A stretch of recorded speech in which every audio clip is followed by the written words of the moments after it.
కుటుంబ సభ్యులతో కలిసి పుట్టినరోజు వేడుకలు జరుపుకున్నారు. వీకెండ్స్ ను ఎంతో సరదాగా గడిపారు. కానీ ఆ సంతోషం ఎంతోసేపు నిలవలేదు. సోమవరం గ్రామానికి చెందిన సామినేని నవీన్ రాజుకు ఎన్టీఆర్ జిల్లా విస్సన్నపేటకు చెందిన భార్గవికి 2 ఏళ్ల క్రితం పెళ్లైంది. భర్త నవీన్ రాజు విజయవాడ గోడవల్లిలోని ఓ ప్రైవేట్ కాలేజీలో ఫిజిక్స్ లెక్చరర్. భార్య భార్గవి సాఫ్ట్వేర్ ఇంజనీర్.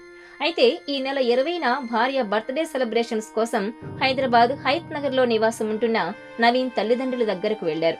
పుట్టినరోజు వేడుకలతో పాటు వీకెండ్స్ ఫ్యామిలీతో సరదాగా గడిపిన భార్యాభర్తలు సోమవారం తెల్లవారుజామున 5 గంటలకు కారులో విజయవాడకు బయలుదేరారు.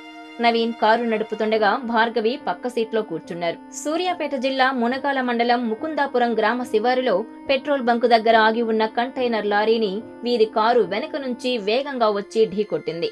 దీంతో కారు టాపు ఎగిరి పక్కనే ఉన్న బంకులో పడింది. ఈ ఘటనలో భార్యాభర్తలిద్దరూ స్పాట్లోనే మృతి చెందారు.